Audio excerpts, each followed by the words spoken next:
Yeah, welcome back, everyone. We got some familiar faces. Lyle's back, and then there's some weird bald-looking four-headed dude sitting over here. Welcome to episode 32. We're intentionally late so that Thomas can complain about us being late. We wanted Thomas to be right about us being late at least once, because we've never been late on purpose. So I guess the questions this week, since Lyle's been here more often than Jake has lately, and so Jake, we're going to ask you some questions tonight. You want to go eyebrows tonight? No. Oh, let's do it. Just one eyebrow. Just one eye. You're like the Boheme beer guy. Natty Bo, yeah. Natty Bo guy. So Jake, have you been answering? Are you in the shrink guy or out of the shrink guy?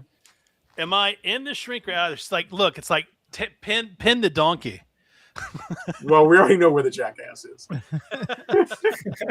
Okay, so am I in the shrink? Yeah, I would be in the shrink with hype.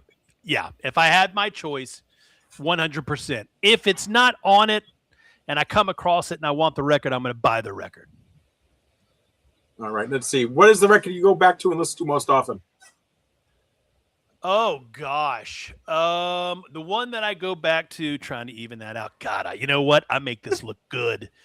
I am probably going to say Pink Floyd Animals. I go to it all the time. All right. So where'd you get these eyebrows from? Let's talk about it. All right. So I found these mustache things that for props, and I'm thinking Jake bought a record. I'm like, he doesn't have eyebrows. These would work as eyebrows. So I sent it to him, and so he's been using them ever since. He goes to clients. He shows houses with those eyebrows on. Listen, I close deals. Well, but I think with those eyebrows, you got to have like some black horn rim glasses or something. I mean, yeah. The Billy Joel look is just really coming through. Yeah, those I haven't built in. All right. I mean, I do kind of look like you can 75, 76-year-old Billy Joel. All right, so Jake, welcome back. We did miss you. The show. I missed y'all. Technically, the show was about an hour and a half last week. We kept it going a little bit longer, but we could have ended it in a nice, timely manner. And I was watching that. This is on tonight, starting at 9, and I'm like, crap. Jake's going to keep this show till at least 10:30. We want to go to 11 tonight. I want to catch some of the game, because I've been playing? USA. Yeah. And I've been kind of getting caught up in it. I've never really watched much soccer, but it's a friendly though. It's a true friendly. It's really it's everywhere. Everywhere I've been driving it's everywhere. Especially if you live in one of the areas where the games are taking place, like here in Dallas. Because my problem is I've been commuting to New England twice, and I had to deal with MetLife. I had to deal with Foxborough, and I had to deal with Philly. So I had to schedule my trip around those. And I have to drive down for my grandmother this coming week, and I have to worry about all that again. So it's going to be crazy. But I am getting caught up into the fever. And, Jake, where's your 3 Men on the Record shirt? I don't know what's going on there. So we're going to talk about... We got to think of a name of this curse. Apparently, we've had... we're killing people. We're killing people. We talk about people, and then several days later, they move on. We killed Bob Weir. Who else? There was a couple. I can't remember, but Bob Weir. We talked about Clive Davis last week. What happened? Clive Davis. So we're going to talk a little. Passed away. Yeah, we're going to talk a little bit about Clive. He is credited with finding so many musicians or signing them, and he has the ability to recognize talent. And with that, he has the ability to not recognize talent. When last week we brought up Supernatural with Santana, which is one that he did. And then we brought up Meatloaf, and he's like, Meatloaf, I don't get it. So he's right a lot, but he was wrong a lot. But he's definitely very important in the music industry for most of his life. And he was still the creative officer or the chief creative officer of Sony Music until he passed away. but he's credited with Springsteen, Janis Joplin, Aerosmith, Billy Joel, Whitney Houston, Alicia Keys, Barry Manilow. I mean, there's so many names that Clive is a part of. There's even songs that, like, Aerosmith has a song that talks about Clive. The Grateful Dead, which I thought this one was pretty cool, is they have a song called Jack Straw. In live shows, the line is supposed to be, "We used to play for silver, and now we play for life." And now it says, "We used to play for acid, now we play for Clive." So in live shows, they would mention him on a regular basis. So he will be, I guess he'll be missed. I mean, for many people, I know that Springsteen was at the services and stuff. I think it was today. So he influenced a lot of people, and he will be missed in the music industry. And we got to be careful on who we talk about each week because we don't want them to go. So every time I talk about a Beatle that's remaining, I get a little nervous. So this week we're gonna have some fun with some of our titles. Today we're also doing hidden gems. So records that you can find inexpensively for like under $20. That if you see, you should pick it up and give it a listen. There's so many great things out there that don't cost a lot of money, and we're gonna kind of cover some of those. And we want you guys also in the chat to include some of your ideas of some hidden gems that you can find pretty inexpensively. So this part of the show, we usually show some of our new arrivals. And we always start with the guest. And I'm trying to figure if it's Jake or Lyle, because I know Lyle's been around more. We'll start with Lyle. Go ahead. We'll start with technically the guest. Cool. Yeah, I've got a couple things this week. I was able to finally acquire Tom Petty, Wildflowers, and all the rest. Super excited to listen to this and actually hear how great this sounds and some of the reviews it's gotten. I'm excited to get this on. It's my favorite Petty album. So it's the first time I've had Wildflowers on vinyl in any form or fashion. So this one I'm pretty pumped about. And that's an essential. That was one of our essentials a couple weeks ago. One of my favorite Texas bands, Krungabin.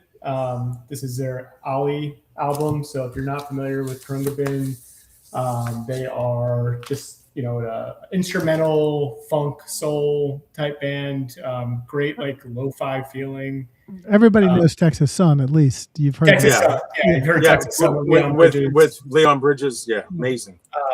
Their discography is addicting, is the best way I can kind of put it. Is, it's kind of all flows together. It's great to just, I've got my player here in my office, so just to have on during the day, just to have on just on a chill night.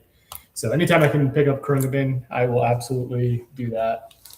The next one, this one is Scott has actually an appeal to you. So I'm good friends with G.I. Sanders from NTX Vinyl, and G.I. has a record label called DFW Legacy Series. And what he does with that is he brings DFW, Dallas area bands that were never released on vinyl from the 90s. They had maybe a CD. They were big in the local scene here. He's got some bigger bands like Tripping Daisy and the Toadies and some bigger acts that made it. But then there's some other bands that were just big in the Dallas club scene and were kind of forgotten about. And so his goal with this is to just bring that music back to life. The interesting thing about this is the drummer for Pleasure Club is Michael Jerome, who went on to be the drummer of Better Than Ezra. So he can play too. He's amazing. Yeah. And this album absolutely rocks. It's a loud, hard-hitting album. Definitely stream it if you can. I think there might be a couple left. He really limits the quantities of these like to 250. So once they're gone. But check out the DFW Legacy series if you're interested in like a local scene, just to kind of see where things have kind of emerged from. Eddie Brickell has been in some of these and some of the bigger acts that have kind of came through Dallas and started to emerge out, which is it's really interesting to watch. And as a historian, I take pleasure in a lot of that stuff. The next two, we were talking earlier about like people that buy up collections and like just trying to get rid of things. So I bought a collection a couple weeks ago, about 300 records, and a lot of it was like this indie stuff. There's a good mix of classic rock in there, but there was a solid amount of just indie rock, indie metal, indie emo, folk, stuff that I just honestly would never listen to, but I've given it a chance, and I found some gems in there. I've actually found my new favorite artist in there. Her name is Rhiannon Giddens. She is great jazz vocalist, amazing voice. It's got like a New Orleans sound to it. She's out of North Carolina. She's out of North Carolina. Yeah. And I had never heard of her before and heard her voice and was like, how is she not bigger than she is? So my goal is to become a Rhiannon Giddens evangelist and get her out there as much as possible because she's got an incredible voice and deserves to be out there a lot more. And then the last one, I actually put this one in our Discord yesterday. Particle Kid, Window Rock. This is actually Micah Nelson. So this is Willie Nelson's son. So I know he had Lucas Nelson, who I'm a huge fan of, but I had no idea about Micah. And he is a alt-rock star or alt-rock performer. It's got like a lot of psych elements to it. Really enjoyed this one and figured, got this collection. There's some things that I'm going to hold on to from it. So I don't know if you guys do the same thing when you guys pick up collections where. So she has stuff. Someone in the chat says she has a Grammy and a Pulitzer. Yeah, she's a poet. She's a writer. She does a lot with like the North Carolina theater scene. So I've started following her on Instagram, and I've just kind of like fallen in love with just who she is as a person and as an artist. So she's become my like new favorite artist. Cool. Last month. Cool. Yeah, she's cool. I discovered her a couple years ago myself. Just stumbled across her. So those were what I picked up. But Nice. I'm excited. Nice. What do you got, Jake? I picked up a ton of crap. It's been a case, so I won't go over everything because it's a lot of stuff. But I'll pick a few. So we'll start with a European original press of Seal. That looks familiar. I had that in my new arrivals a couple weeks ago. I got it from you, so thank you for that. And I got this when it first came out on CD. I bought this in the summer of '91, and that's kind of what I did. I had my What were you wearing that day? I was probably wearing Khakis, some Jake? hellacious shorts, colorful beach shorts. Cargo And at shorts. that time, No, they I think it was had Wrinkled cargo shorts. I think you Jake remember- was wearing khakis. there was a company. I don't know where it was based, but it was called Big Skids? Dog. Do y'all remember Big Dog? I am on the search for a Big Dog shirt. I Okay, want so one. I had a ton. I feel so Of bad Big for asking the Dog question. shirts. Look where we've gone. Okay, I really I was want a Big probably- Dog shirt. yeah, I was I'm probably sorry, wearing Scott. a Big Dog shirt. I'm so sorry, Scott. So, just summer of '91. This was a big album for me. So it's great to get it on vinyl for the first time. From there, I just went soundtrack crazy because all the soundtracks. I'm a soundtrack guy, right? So all the soundtracks I ever had mainly were on CD. So I figured, well, I don't care if it's original or not, reissue. I want to get them because a lot of the times, how did you find out? When we were growing up, how do you find out about new bands? You found out by through new bands soundtracks. So got the Clueless soundtrack, got the Empire Records reissue because I murdered my 2012 or 2015 expensive reissue. I cooked the hell out of it. Little School of Rock. Boogie Nights, The Virgin Suicides, one of my favorite movies of all time, Pulp Fiction, great soundtrack, I love and that another soundtrack. great movie, phenomenal soundtrack, Garden State. That's just some. I have a lot more, but I want us to not go too crazy tonight. I believe there were two more and records that you received. There's one record per se that I just recently acquired. I've been looking for a long time, and it does come with a poster. Really like to show this. It says, "Welcome to Jazzercise." Guys, Look at that poster. this will be going on my wall. I've had a breakdancing K-tel that has like how to do breakdancing moves, which is far better than that one. Far better than that one. Looking good. I think Little that's a candidate jazzercise for compliments. AI. Add that to the Compliments. creepy cover. Add that to the creepy cover thing in our chat. All right, I'm going to show mine quick. Here. You done? You done? Yeah, whoever wants to take a snapshot of that so Johnny could put my face on it, yeah, it'd be great. So I got stuff from the store and then decided, you know what, I want some too. So I'm gonna go through these ones quick. We got the REM Unplugged, and then I got for me. This is for me too. The Santana album, which I didn't have, and this one I sold when I regretted it ever since I sold it. This is the 45 RPM. I sold it to Johnny, and I'm like, I want one. And I realized that I didn't have rumors in my own collection because people asked me for it. I run upstairs and give it and sell it to them. But I got the 45, and I've been listening to that yesterday. This one, I don't know what I'm doing with it. I don't know if I'm keeping or selling, but One Step Wildflowers. Ooh. Lyle might want it. I'm intrigued. Yeah. I've got two, one for me and one for the Buena Vista Social Club. This one, I don't know why it's here, but that's cool. The Michael Jackson movie. So I got two things from Johnny, and I'm very excited. And they both ended up being promos. The first one is, it has, the radio station info. Warren Zevon's Transversity. Not the greatest album, but essential for my collection. And the next one they got me, absolute fire. One of the greatest records, movie soundtracks ever made, translated into German. The Muppet Movie, original film in Dutch Sprakel. So it's in German. It's Kermit in German. Speaks German. German is Kermit is bilingual.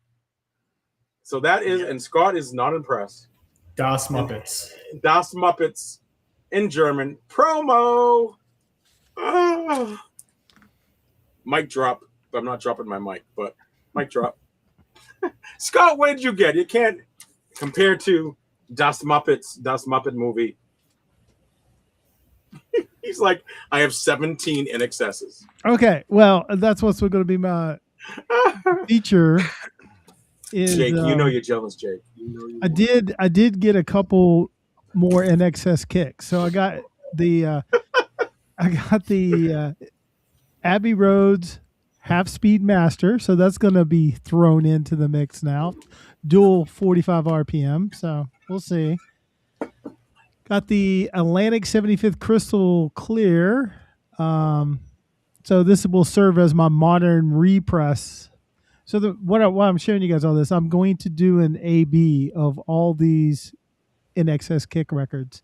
So this will serve as the representative of the modern. So that's the two new ones. But I thought I'd finish out. This is Analog Productions, 2LP 45 RPM. Or as I would say, acoustic sound series. Yeah. Well, it's all the same. This is NXS Kick OG. When I get to the test, I'll actually have to open it. It's sealed right now. MoFi, 33 RPM. And Rhino Hi-Fi. Rhino Hi-Fi. And I have on the way, I have a Japanese press. So all these records will be in my NXS shootout. And I'm going to do a video about my thoughts about, which ones prevail, which ones I didn't like, maybe some of the sound characteristics, at least I heard on my system. Because I don't think anybody's done an exhaustive shootout with all these NXS records. But I don't know if anyone will do it. You could do an hour-long show. You can do an hour-long show of all NXS kicks. All right. Well, that's exciting. I can't wait to hear that. I'm always get mixed reviews on the Abbey Roads. There's some good Abbey Road mixes, and there's some that I think I have not liked more Abbey Roads than I have liked the Half Speed Masters. Yeah. Their Who's Next, I think, is the worst pressing of Who's Next I've ever heard. Yeah.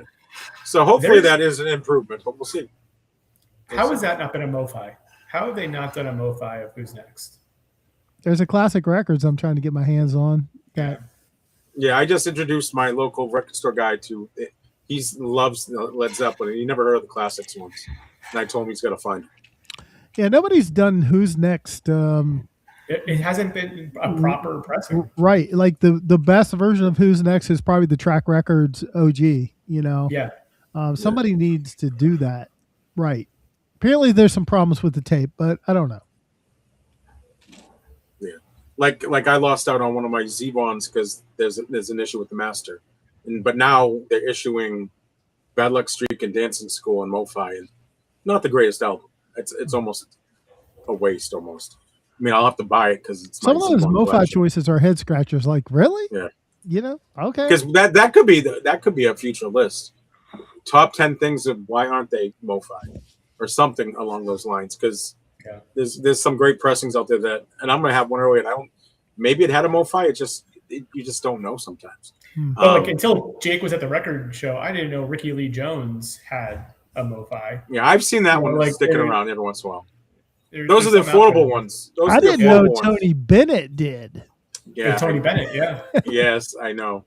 There's a Japanese greatest hits of Tony. I happen to know where both those records are right now. The Tony Bennett and the Ricky Lee Jones. I mean, I tried to get Sean on it. I didn't need competition. Yeah, thanks a lot.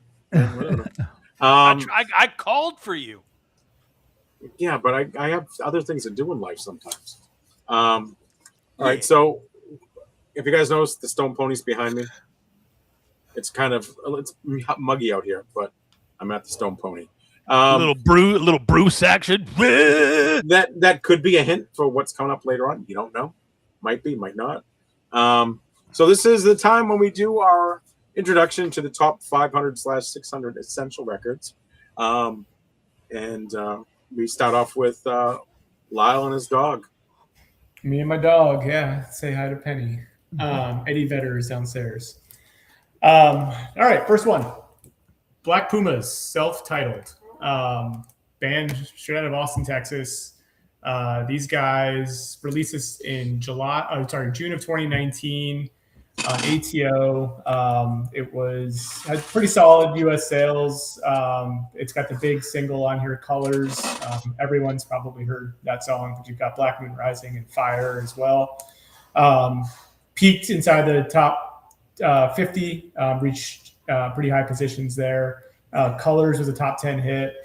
What I love about this album is it really rejuvenated the funk and soul kind of genre into the mainstream. Really kind of gave that whole genre just some new life into the 2020s essentially. It's a new band that came in and debuted like they were an old band. I actually got to see them live before this album came out in 2018. I was like, who the hell are these guys? Because they had one of those sounds it's just a classic sound. And I'm like, how have I not heard of them? And this album came out. It just, it's true a joy listen to. And their follow-up album, can't think of it off the top of my head, is great as well. So if you could get Black Pumas, I mean, this another band that, we talk about hidden gems. A lot of their stuff is really affordable. It's stuff that you should really dive into and look into. Their lyrics are unbelievable. Lyle, that record right there, that is a top 10 neo soul classic. That's a terrific record. I was very excited when you picked it because that is deserving. Yeah. So I'm sure everyone has heard of the Black Pumas, but please give them a try.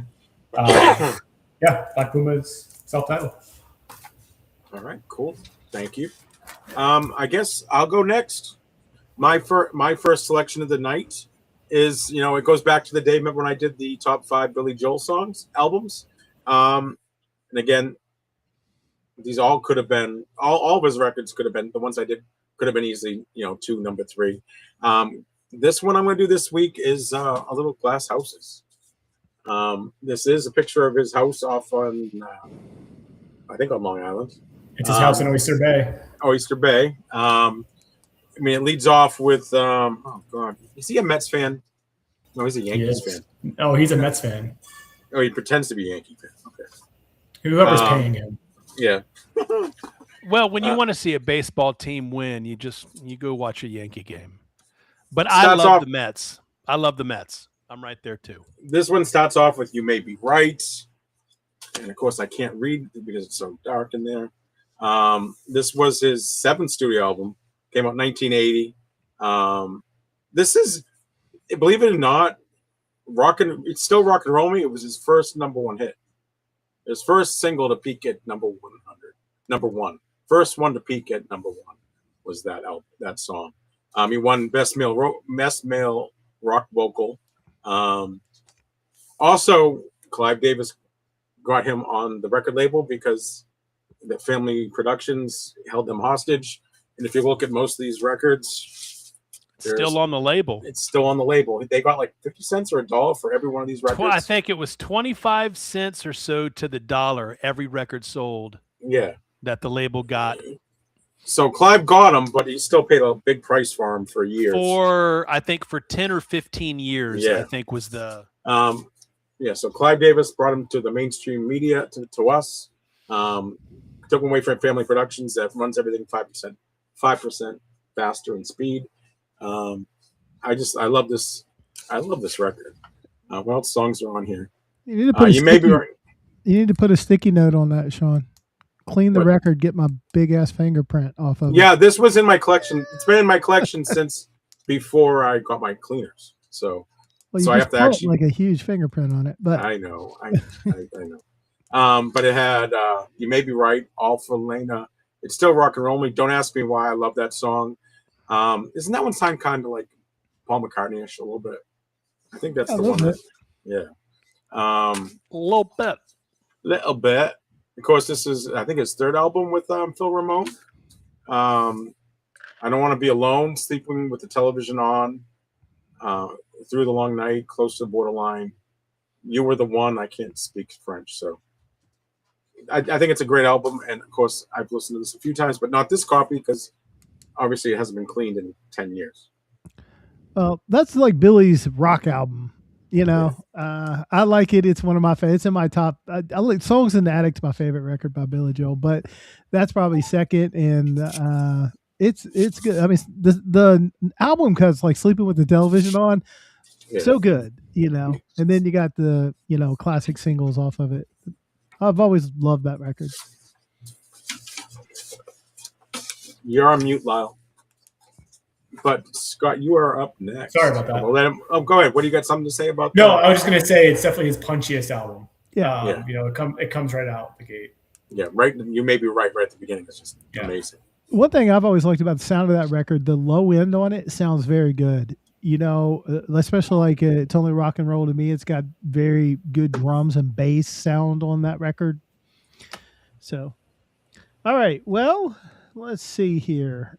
Tonight, I teased this on Discord that I'm presenting only one of my records, and I'm presenting 2 records from Discord users or viewers of the channel that they've submitted to me. So we'll start off with one of those tonight, and we'll end with one, and I'll do mine in the middle. So the one I'm going to do first is I'm acting as a surrogate for Tucker. And Tucker said, "Is there any Skynyrd? Would you consider second helping?" And I was like, I was just looking at the list last week thinking we don't have any Skynyrd, but I was like, which one? And since Tucker stepped up and said, "This is the one," I said, okay, you might be right. And I've listened to this thing twice today, and I was like, yeah, this was the right one. Not a dud on this record, and plenty of songs that, of course, it has Sweet Home Alabama on it. So either their first or second most favorite song, Pick Your Poison, with Freebird. But the lead single actually was Working for MCA. That's a good song. There's a terrific song on here. It wasn't a single, but we probably think of it as a single. I heard it on classic rock radio all the time. Don't Ask No Questions. And when I was looking into the record, I was like, that wasn't a single? Golly, I've heard that all the time. Call Me the Breeze is on this, and that's a song, but great interpretation. And then the album comes, you listen to something like Swamp Music, and you go, oh, I hear the birth of Molly Hatchet in this song. And, then you got the story song, the ballad of Curtis Lowe, great song, and so it's terrific. And I've always been like, which Skynyrd album is the best, and are any of them great? And I appreciate Tucker putting this forward, because it had me listen to this complete album for the first time in years. And I said, yes, this actually is great. And it is their best complete album. So if you're looking to, build your Skynyrd collection, can't go wrong with Second Helping. Classic record. Terry says, about time. So you can thank Floyd. He's the one that pushed me. I was considering Lynyrd Skynyrd, but Floyd pushed me over the edge. Right. And I actually had the record. This is the 2 LP analog productions. Dual 40. Or as I say, Acoustic Sounds series. Yeah. If you want to say it wrong, call it Acoustic Sounds, but that's the store, not the. We'll say thank you, Mr. Cassim, on that. Yeah. My picks tonight, I'm actually pretty pumped about. I don't know. Scott kind of, got me thinking after he had the one album. What was his name? Chad Perrone. Because there are a lot of artists, whether they're, in big bands or they're solo or what, but, there are a lot of artists out there that put a lot of good music out that unfortunately doesn't really get out to the masses. Right. And when we think Essential Records, we think of, all the staples. But, I've really been kind of getting into some of these, squirrel moments, if you will, where maybe we come across something and we're like, this record should get a mention. And it probably should be an essential on a list.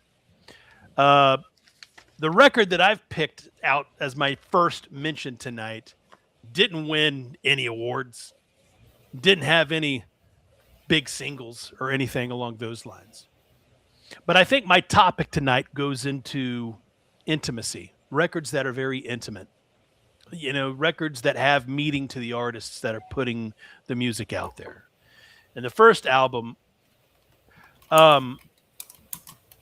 a lot of classic bands, first and foremost. A lot of them I know their names. The groups that I love, I'll know band names. Groups that I like, sometimes I don't. Scott basically let me know that this artist, he's like, oh yeah, Jake, it's the lead singer of the Lumineers. And I'm like, yeah, I know the Lumineers, but I didn't know his name was Wesley Schultz. And this album is Wesley Schultz's debut record.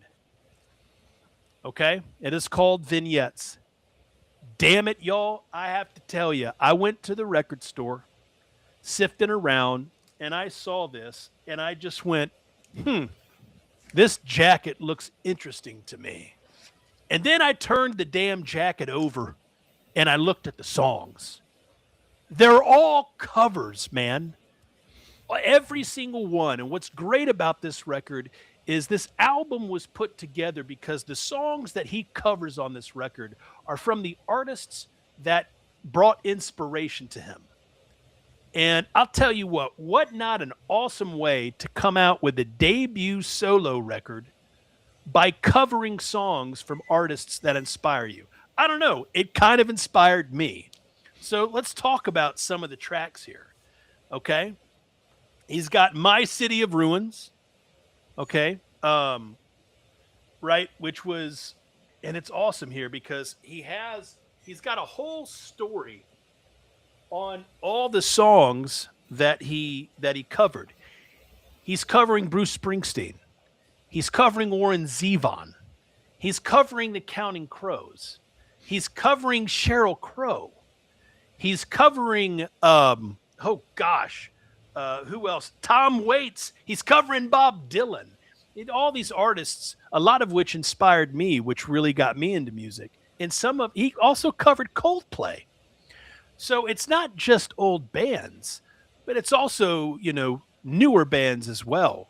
And it's very intimate because it's very stripped down. It's like an acoustic guitar in some songs, maybe a little bit of a piano. And that's really what I like about this record is it forces you to really sit down and pay attention and just bury yourself into it. And when I put it on, I put everything away, put my legs up, and I got to tell you, I enjoyed this damn thing. And it's so much where I'm like, I have to put this on the list. Scott's going to give me hell, and he did. He gave me hell, but he listened to it not once, but twice and agreed. He's like, you know what, Jake? It's a good record. And Scott, what was your favorite song? City of Ruins was the best version of that song I've ever heard. It is beautiful. Dude, they're all great, right? I mean, it gives me chills, just thinking about these covers. And I tell you something. There are a lot of bands, a lot of artists that will murder songs when they cover them. Mm-hmm. But I'll tell you, Wesley Schultz did a damn good job. And you got to have some pipes, especially when you're coming up with you're doing a solo album and you're covering all your heroes, or at least those that inspire you, but you're doing it with very minimal instrumentation. There really isn't a lot to it, but it is a great album. If you can find the record, because there wasn't many copies of this pressed. If you could find it, man, get it or download it. I was so excited when I found this because, Well, I'm going to say the thing I can say very positively about that record, one, I'm always really suspicious when people do these cover records, and there almost always is one or two songs where you just go, no. Yeah. You should have left that one alone. I didn't have that moment at all. There was songs I liked better than others, but everything was interesting. Yep. I think the Sheryl Crow song was another standout. If it makes you happy, he kind of took it in a whole slower direction and reminded me of what Chris Cornell did with Billie Jean. It's a different song the way he's singing it. It's a different song the way he sings it. But yeah, I loved it because, I know how much you love Sheryl Crow, Scott, and I know how much Sean just loves Warren Zevon. I'm a huge Counting Crows fan, as you are, Scott, right? Like, is the fact that he covered these songs, like, it was great because I'm like, oh my God, it just made me think of you guys, right? Like, wow, this is a record that, like, not only do my friends get into, right? Because, he's covering artists that, aren't necessarily, not just influences for him, but also influences for us. So it's just kind of like, it's like a kid going back to his roots, singing the songs, of artists that, brought him inspiration. So it was personal, and I enjoyed listening to it, just me, myself, and I. So that's my first mention. Wesley Schultz, Vignettes, 2020. I'm kind of excited because I had the Billy Joe Armstrong. It was a No Fun Time for Mondays or something like that. It's great, but it's more kind of a copy of where this sounds. It's more like an acoustic kind of jam to it. Hold up, Trin or Aldra? Well, if it's Trin, I got to show him the greatest record of all time, the German Muppet movie. Trin, I would say, I got intimate, baby. Yeah, and I want to apologize, guys, because I was muting you on my soundboard, but my sound's coming from a mic, so you've been hearing me cough up a lung. And Lyle's like, I'm like, can Lyle hear me? Because he's like kind of pauses. And I thought I was on mute. I'm like, he can't hear me. No, but then I realized I was not muting myself, and I apologize. It wasn't the coughing. It was whatever you were clicking like 50 times in a row. You had something in your hand you were clicking. Yeah, I don't. But I know how to mute myself for now because I'm not going to go to the mixer midstream because there could be problems. So we've gone around. We've gone around. I'll try not to distract you guys with my death cough. And Lyle, I think we're back to you, I think, right? Yeah. So let's stick within the theme of being intentional and wanting to actually like sit down and enjoy what you're listening to and listening to the lyrics and hearing the message that's being sent. This guy's freaking awesome. Jason Isbell, Southeastern. I know Sharks on a Jason Isbell record before on here.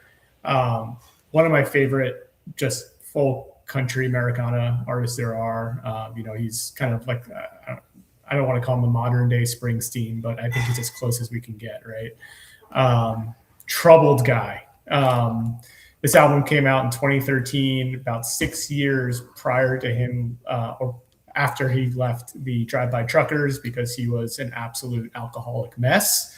Got sober, got cleaned up, wrote this album, and it's got themes all over the place. Talks about cancer, talks about getting cleaned up, talks about sobriety, talks about being down in the ditches, talks about relationships. A lot of his albums do have, some deeper tones and themes to them. His latest album, Foxes in the Snow, is all about divorce. But it's a really raw and emotional record. My favorite song, it's funny because Elephant was the big hit on this one. But Flying Over Water is the one that just kind of, I don't know, it might bring a tear to my eye. It's, when I'm listening to it, it's just a really beautiful song. What's great about this too is a lot of Jason Isbell records, you don't catch him solo too often. He's usually with his band, the 400 unit. He's completely solo on here. He's got some member of his band doing some keyboard stuff and some drum stuff, but it's his, an acoustic record for more or less. This got some Grammy love. Didn't win a Grammy. Had a bunch of nominations on there. Peaked at number 1 on the Billboard, Americana charts. It sold 18,000 records in its first week. So definitely pick it up. Yeah, Elephant is a devastating song for sure. And his lyrics on here just will bring you down to tears. Yeah. Yeah, Elephant. I mean, Cover Me Up is on that. I think Cover Me Up is actually the biggest hit. Yeah, that's the first song on the album. Yeah. Elephant, that was one when I heard, this is not a comparison, but the artist's willingness to like really be brutal in lyrics. I equate it to the way Lana Del Rey is, like, just says it the way it is and it's not polished. And Elephant is such a, heart-wrenching song, Yeah, he's good. Thinking of people, if you're not into Jason Isbell, I will say 2 of the greatest 10 guitarists out there are in that band, and I get to see him again July 30th. Me and the wife have tickets to see him. That'd be our second time seeing him. That's awesome. Yeah, I heard the tour that he's on now. He came through here, did 2 nights. I didn't get to go see him, but I heard the show was absolutely incredible. So you'll enjoy it. He's got a little bit of Neil Young in him when it comes to guitar playing. Yeah, I think that might be a better comparison than Springsteen with him. Would be more Neil. Yeah, great artist. And if you think, I just don't listen to country, I don't think of Jason Isbell's country. It's more Americana rock with a country influence in maybe themes and geographic location, but whether it's a bare acoustic song or it's a rockin' song that has a guitar solo in it, they do it all so well in that band. Yeah, just call it alternative. Call it alternative rockabilly. Not necessarily country, but it's got a little rock to it with country elements. Alternative rockabilly. Yeah, even the Drive-By Truckers were like a huge country band, and they were in the country genre. Yeah, you could probably easily say three or 4 of the Jason Isbell records could be on the list. This is the second one. Well deserving. Good choice. Thank you. All right. So my next album, Jake mentioned one of the songs on it a few minutes ago with The City of Ruins. This record came out in 2002, right?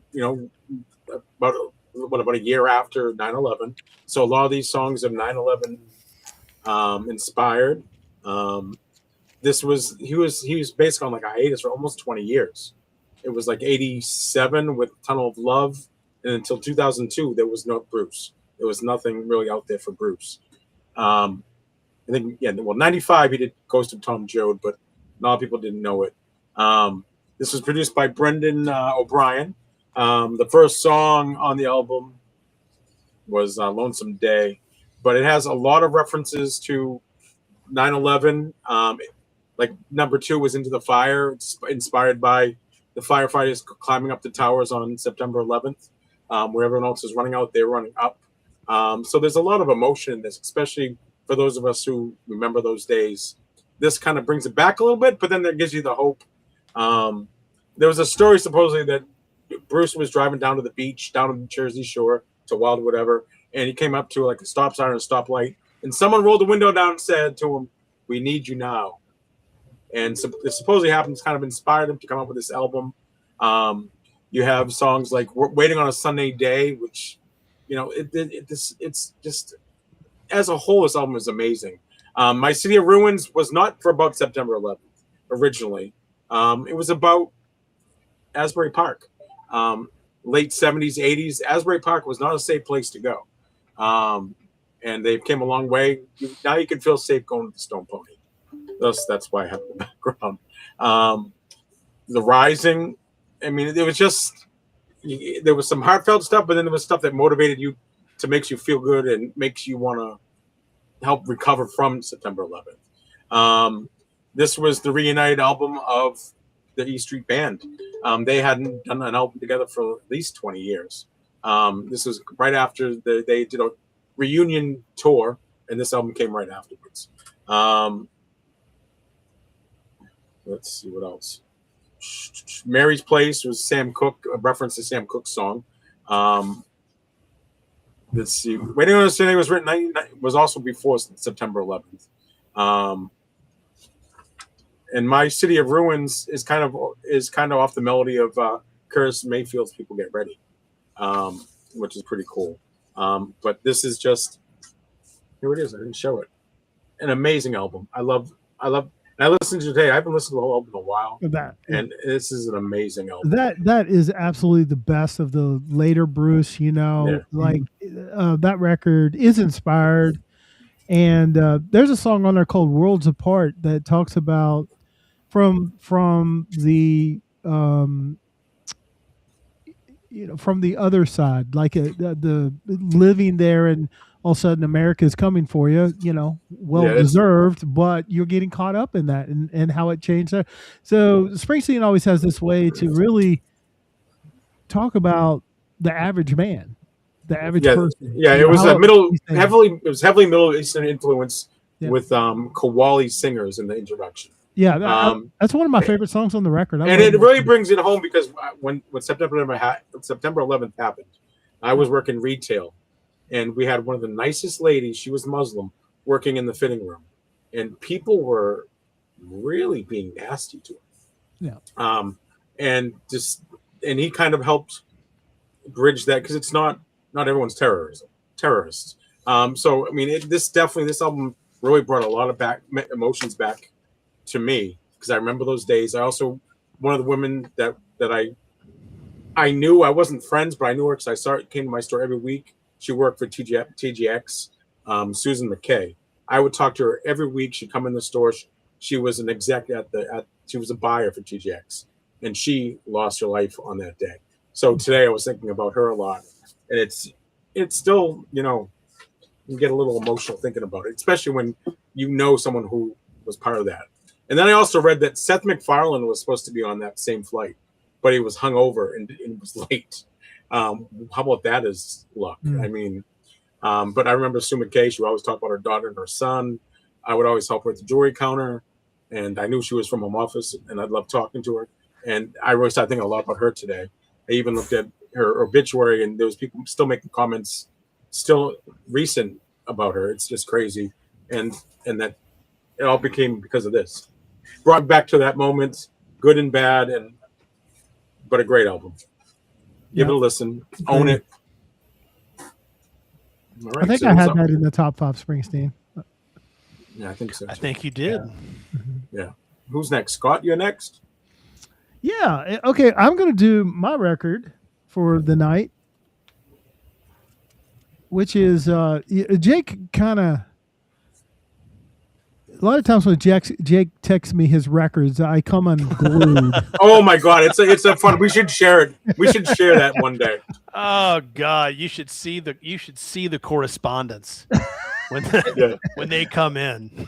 When they're good, it's high praise. Yeah, but God, what are you, an idiot?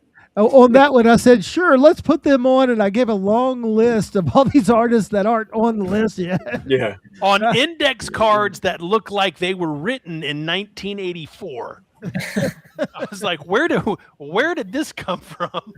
He got me motivated. But the record I want to talk about, let me get the year. By the way, 74 was the year on Second Helping. I forgot to mention that. So we're going to go clear up to 2015.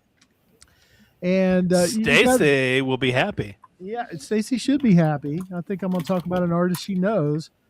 But you guys know I can appreciate a good pop rock record when it's done. And this is a singer-songwriter pop rock. Wait, can I just say one thing? So those index cards. So Scott Respawn. Oh, wait, no, wait. It says, looks like this was pulled from the index box from 1983. And he says, yeah, it's labeled great albums that Jake apparently has no clue about.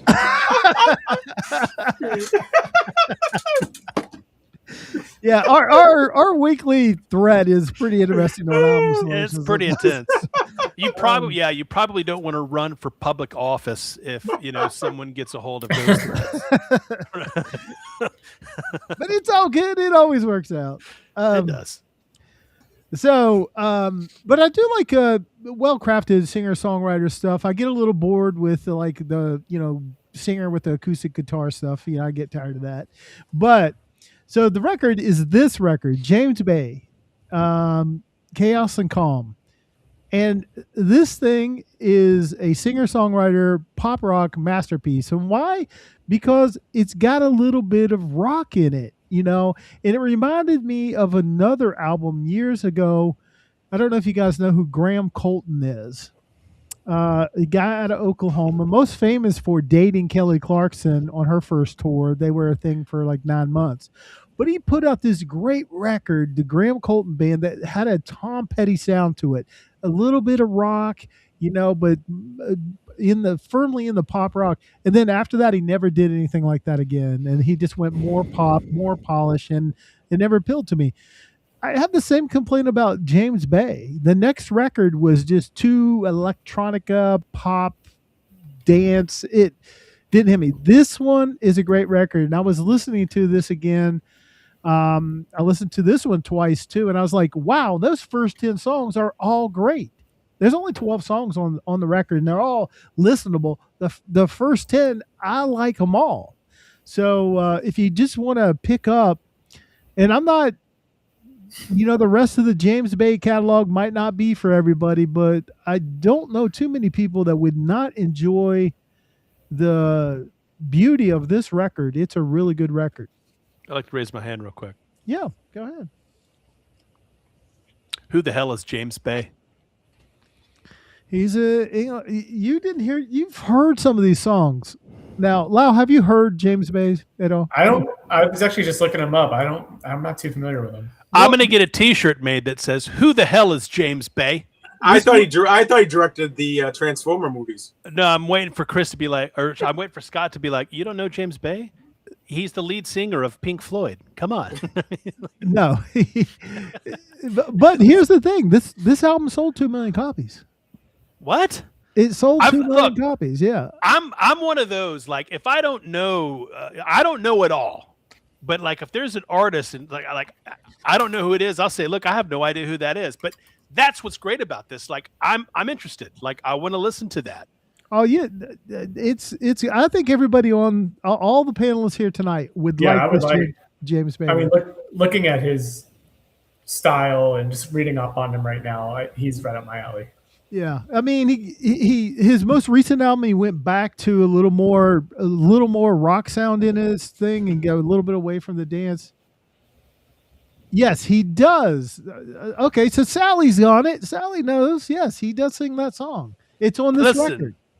You do realize that Sally is the one that probably knows more than Sean. She does. Right? She does. She remembers lyrics, names. And I forget names faster than I hear them. Sally is Sean's brains. Yeah, when I say what my top three is, I say I say to her, our top three is our top three. And she says, you guys haven't done this yet. You haven't done that yet. So she definitely put some input into it. Definitely. Well, Sally, hey, I missed y'all too. I missed the banter, even the negative stuff. But good to be back. Good to be back. Good trip. So, record number 2, carrying on with the whole intimacy. This record I felt needed a mention because I feel that so many people haven't listened to this record. And if they have, they haven't listened to it in a long time. I guarantee it. And it's a shame because one song on this album, which was his 4th album, also produced his first top 5 hit single. And to this day, God rest his soul, was his favorite song that he ever sang, and probably also his most known song. And he hasn't been mentioned at all on the Essential list. And for the longest time, he was not even considered in the Rock and Roll Hall of Fame, which he finally got inducted a year ago, and well-deserved. And I'm talking about probably one of the most soulful, one of the greatest cover artists, because he did sing some tunes that weren't covers. He had good writers that wrote. He had great musicians that played with him, especially in his first 4 albums. That artist is Joe Cocker, and the album is I Can Stand a Little Rain. I love this because it's a white label promo. But I don't think a lot of people have listened to this album. I think they've all listened to You Are So Beautiful. But there are some great hits on here. In fact, why I wanted to bring this record up is that Joe Cocker, everybody knows his first 2 records. Everyone knows his first 2. And the first thing Scott said was, look, Jake, we haven't mentioned any Joe Cocker. Are you sure, like, that's the album you want to pick? Moron. And I went, yes. And the reason being is because everybody knows the first 2 records, but I know that so many people miss this album. And the thing about it was that by the time, and this album came out in 1974, but this was like during an extremely dark period of Joe Cocker's life. His drinking was out of control. I think he had just split up with his girlfriend. He was heavily depressed and was pretty much done making music. Like he didn't want to do anything. There was no inspiration at all. And the producer of this album, which I believe his name, I think it's Jim Price is his name, was a trumpet player of Joe Cocker's, during a lot of their live tours, who became a producer and approached Joe Cocker and was like, listen, man, you need to get out there. You need to make some music. And he brought to him, I Can Stand a Little Rain. And Joe Cocker heard it, and it inspired him to get up and make music. And I Can Stand a Little Rain, great song, which I think Scott said it was his favorite song on the album. It is for a lot of people. But it's produced also one of my favorite songs of all time, which was written by Billy Preston, which is You Are So Beautiful. A very simple song. But when you have a voice as soulful and as powerful and that just punches you with emotion like Joe Cocker, when I hear the song, I always get emotional. Makes me think of my mom, makes me think of my wife, right? And I think a lot of people really get into that with this song, with anyone they love and care about, right? And this record is just a very personal record. The covers on here are great. I love his cover of Guilty, which is a Randy Newman original. But anything Joe Cocker sings, and Scott nailed it. Joe Cocker could sing the damn phone book, and it would be good. Mm-hmm. Like, and it's the truth. But I just felt this album really needs a mention because I guarantee you it doesn't get listened to enough. And this is record number 4. Came out in 1974. My second mention of the night, Joe Cocker, I Can Stand a Little Rain. Let's go. It kind of looks like the all those weird crimes that happen in Florida photos of the people they catch doing them. That's what that picture looked like. You know what's crazy about it, right? Yeah. Is if you watch, man beats other man with his prosthetic leg and stuff like that. It's actually a good picture of Joe Cocker because a lot of stuff, man. I mean, his hair. Yeah, he's all sweaty. He's all over the place. Yeah. Always. But I mean, he looks really good there. But it's also during probably the worst point of his life. Yeah. And if you watch the documentary about it, Jimmy Webb talks about it. They were going to have a concert, right? That was like his comeback, concert that they put together. And he got hammered. And Jimmy Webb's there in the piano and starts, opening up the song, and the curtain goes up, and Joe Cocker is just drunk, can't stand up. And Jimmy Webb starts it over again, and Joe Cocker just basically lays on the ground, and all they could do was just pull the curtain. So they promote him. He's back, ready to go. He's drunk, hammered, in his worst possible state. Curtain goes up. They try to start an opening song, never sings a word, and just basically lays down and almost passes out on stage, and then they close the curtain. How sad is that? And he rebounded. Yeah. Like, Joe Cocker had 5 careers. So all those performances, though, that he's kind of like, was that him, or was he really just? He always was very spastic, right? Looked like he was having a seizure every time he was live. But the thing about Joe Cocker, like, I swear to God, I tell you, there's something. Whatever divine being went through Joe Cocker when he sang. He's the closest thing to Ray Charles that there will ever be. And I don't know if there is a singer that could produce as much soul, much feel, much power as Joe Cocker. And I've always loved him. I got into him because my dad loved him. My dad actually did a very good Joe Cocker imitation. Not as over the top as John Belushi's. John Belushi did a good imitation. But I always loved watching my dad do it. So I got into Joe Cocker because of my dad, and I'm so glad I did. I've always loved him. I just think he's so underrated. Now, didn't Joe Cocker and Belushi do it at the same time? Isn't that one? Is there a video of them doing it together? So I think there is. Also, Billy Joel did a Cocker off with John Belushi. Billy Joel could actually do a pretty good Cocker imitation on Feeling All Right. In fact, there's an interview somewhere where Billy Joel talks about it when he was starting out early in his career. He was overseas somewhere, maybe in Switzerland or somewhere, and started doing a Joe Cocker song. In the stage, all the people rushed the stage because they thought it was Joe Cocker. And everybody, it wasn't Billy Joel. Billy Joel was like, hey, they weren't coming to see me. They're coming to see Joe Cocker just because he had that presence. But he did a pretty good imitation and did a Cocker off with John Belushi. Who That's won? awesome. I don't recall. And I'll try to share some of those clips of the Belushi thing and the Billy Joel thing on our Discord at some point. All right, so Scott, you're up next, right? Did we do it out of order? Or your turn? Yep. You're out of order. You got me, Sean? Yep. Okay, so the next record I'm going to present was another user-submitted record. And this user has been advocating. I think there's been 3 mentions in Discord. I've seen it. And the first time they mentioned the album, I said, I've seen that on 2 different YouTube videos of people talking about that, how good this album is. And I never got motivated enough to go listen to the record. Because you were in denial.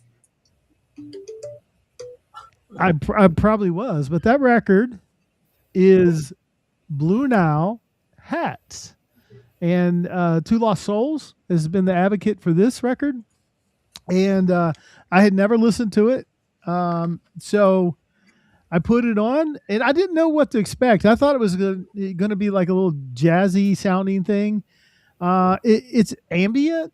It's maybe chamber pop sounding. It has a unique sound, but I will say it is a chill record, and I'm anxious. I got 2 listens through, and I felt like, you ever feel like the first couple times you listen to a record, you miss some stuff? Like that record needs more listening, because I felt like there was more meat on the bone there. So that's the greatest compliment I can give it, is 2 things. One, I want to listen to it more because I was really enjoying it. I don't think I picked up on everything in it.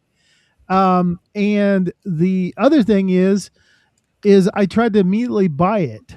Well, that was a mistake. I went to Discogs and said, "Holy cow, the vinyl is expensive." I said, "No problem. I got 6,000 CDs. I'll buy the CD." Holy cow, the CD is expensive. So I was really contemplating, maybe I need to hold this for a couple more weeks till I get my hands on something, because I don't need everybody going out to Discogs and buying up all the Blue Nile hats. But it is, you really need to experience it. I thoroughly enjoyed it. It was not what I thought it was. And the instrumentation can be sparse, and the songs go along at mainly mid tempo or slower, but what is going on musically is always very interesting. Thank you to Lost Souls for turning me onto this album. I think after a couple more listens, I'm definitely going to be like, yes, this is a great album. Because usually the first few times you listen to a record, especially something as different as this, you don't pick up on it. But I think, I didn't write the quote down, but I think Two Lost Souls said it's your favorite artist's favorite artist type of thing. So it is kind of an inside baseball type record, but deserves to be on the list. And I think it adds to the, we want diversity on the list, right? We've tried to get some of everything here. I mean, Lyle brought a record that, some lady recorded on her front stoop one day, rocking in the rocking chair. So, hey, that's what we want. Yeah, it's about, if you listen to all the records we put on the list, I think everything is going to be represented, and you'll find stuff you like. So we're going to do it. And Two Lost Souls, thank you so much. We appreciate everybody's engagement on the Discord. It's Absolutely. A lot of fun. I mean, it could be annoying when you're working on something that goes ding, ding, ding, ding, ding, like when like I just put something on. I heard someone ding. Yeah, when I did it. Yeah. So, all right. Well, that's my third one of the night. All right. Now we're back to Lyle on his last pick for the night. By the way, that's 1989. They're a Scottish group. Scottish. Yeah. So would you say it's like more ethereal? You said like chamber pop. So is it just like a? It's got a little bit of ambient, but maybe it leans into some has some little bit of jazz elements to it too, but more structured than it's not modern jazz. It just has some jazziness to it. I think that's what I picked up on.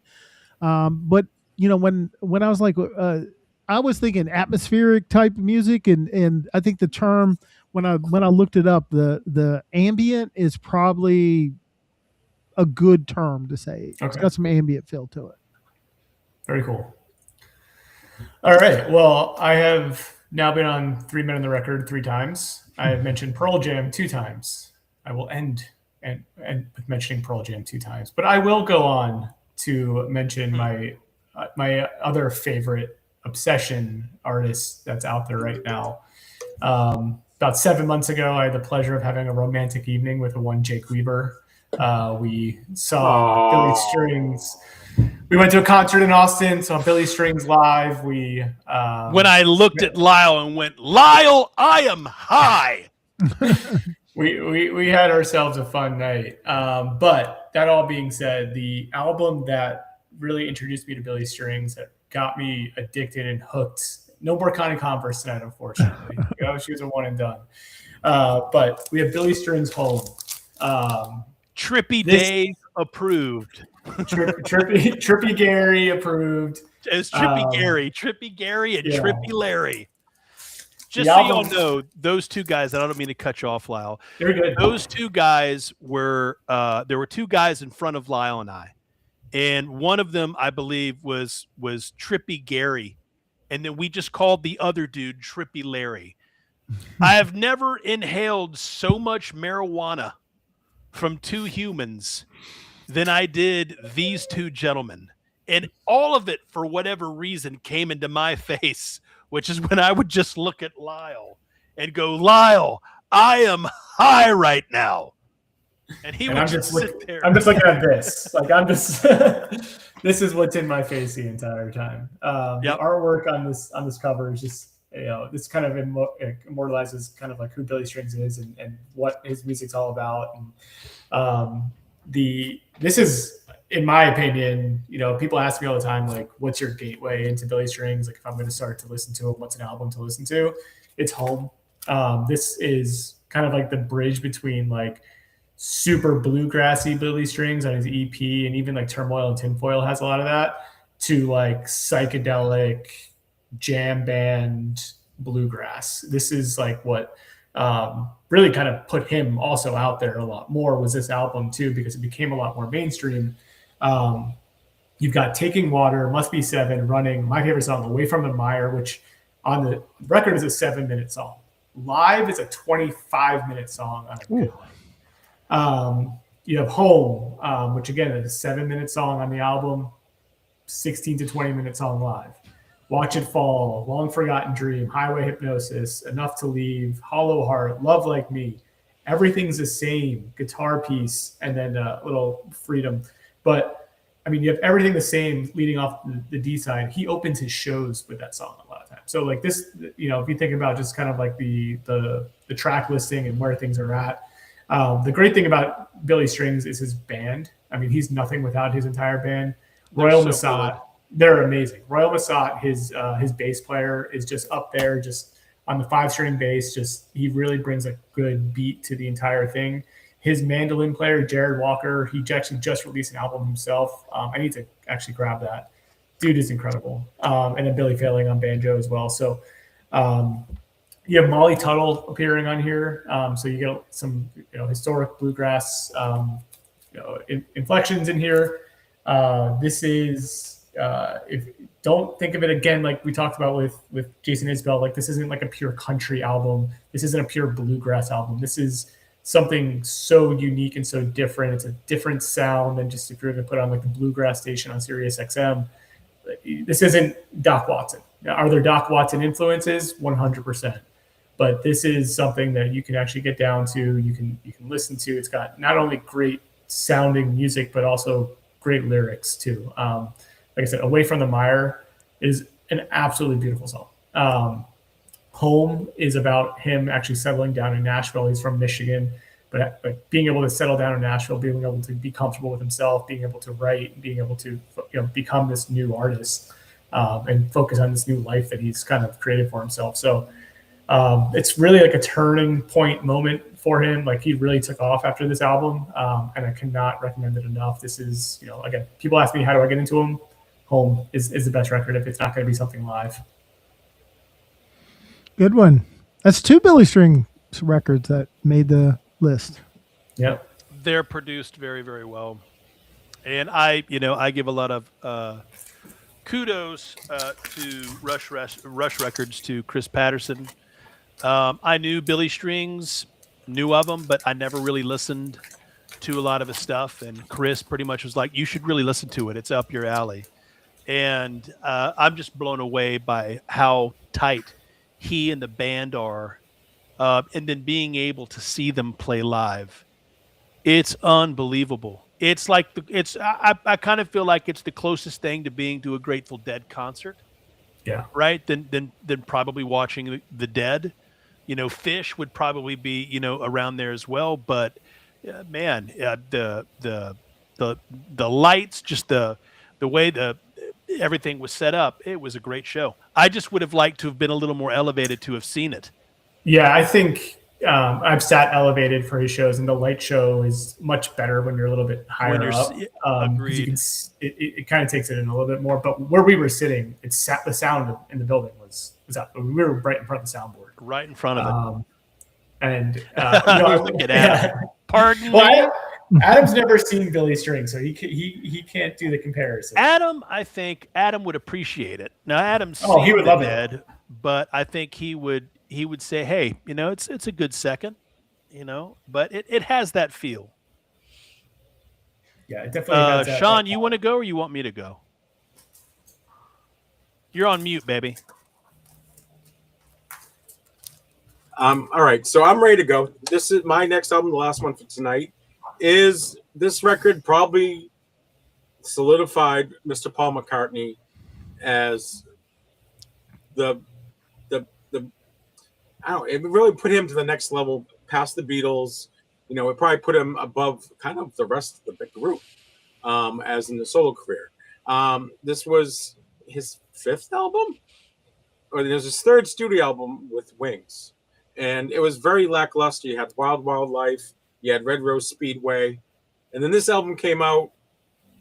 It didn't quite get a lot of action right away because Wild Life and Red Rose, not the greatest albums. So people were very reluctant to go out and get this record. It initially didn't have any singles. McCartney had planned Hell on Wheels as a standalone single release. It got that in the US. It got that in the UK, and it did very well. And the studio said, "Hey, you know what?"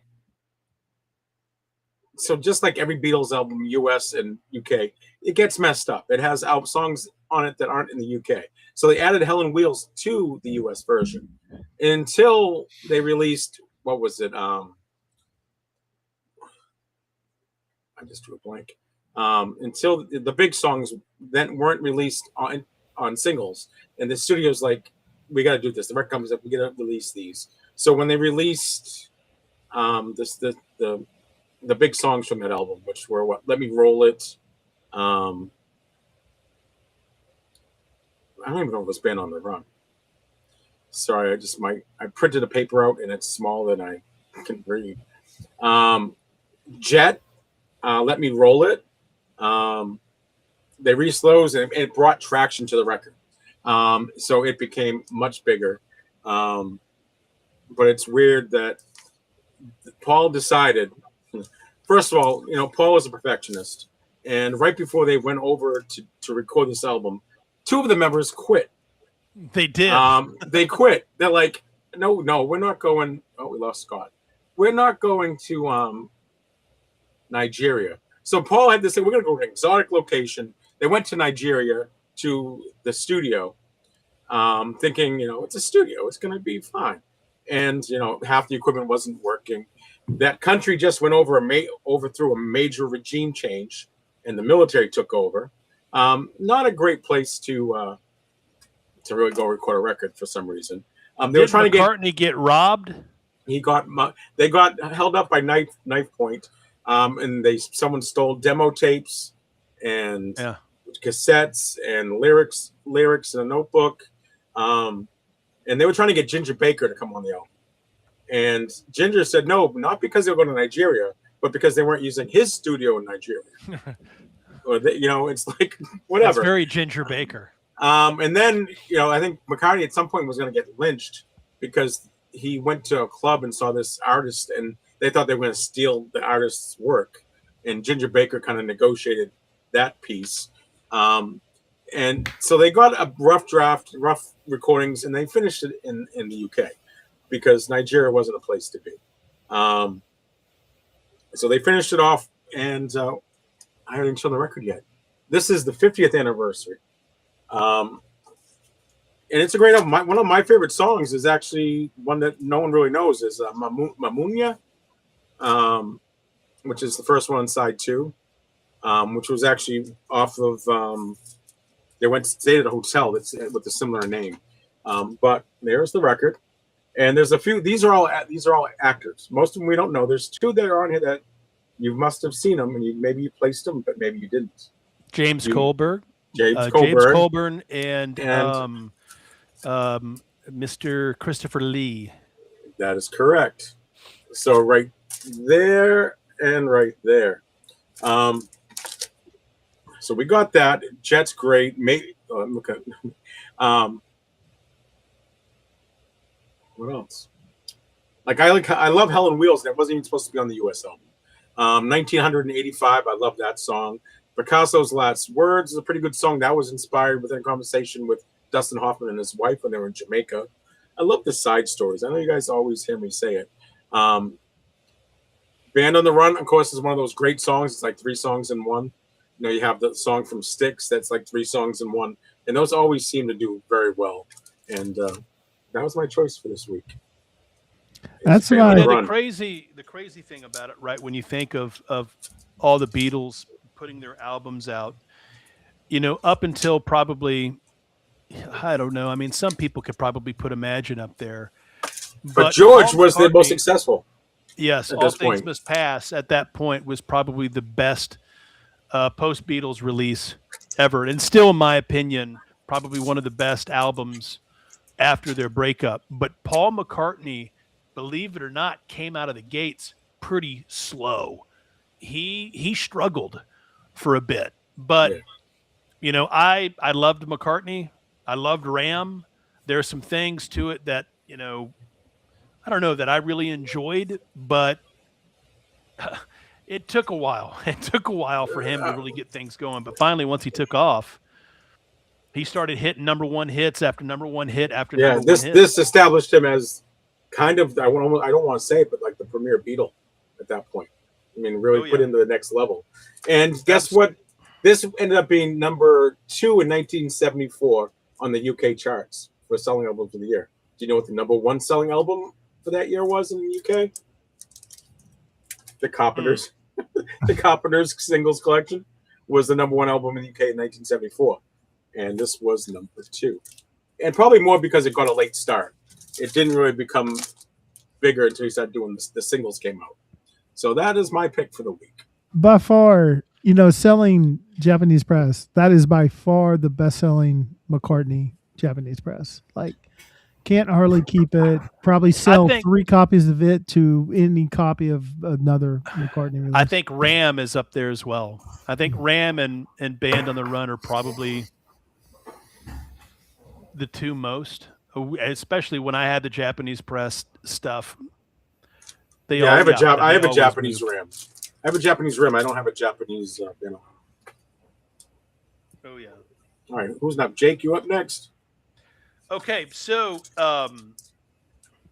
my next album continues on with, you know, the intimacy, if you will.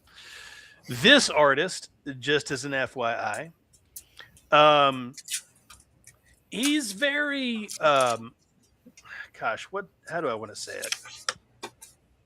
He is very selective when he kind of goes out and does his shows. He's very, I guess you could say, he's known for, you know, I mean, his lyrics are known for being fairly dark, right? Not the happiest of lyrics. And he's very picky when he kind of goes and performs and does shows. He kind of does things when he wants to do them. But the music that he puts out is wonderful. And whether he's performing live or his records, once again, it's just, it has an intimate feel to it, right? An amazing singer-songwriter. This was his debut album that came out in 2002. And they just put it out on vinyl recently, so thrilled to be able to get it. But it just has hit after hit after hit. I know that it was gold in the U.S.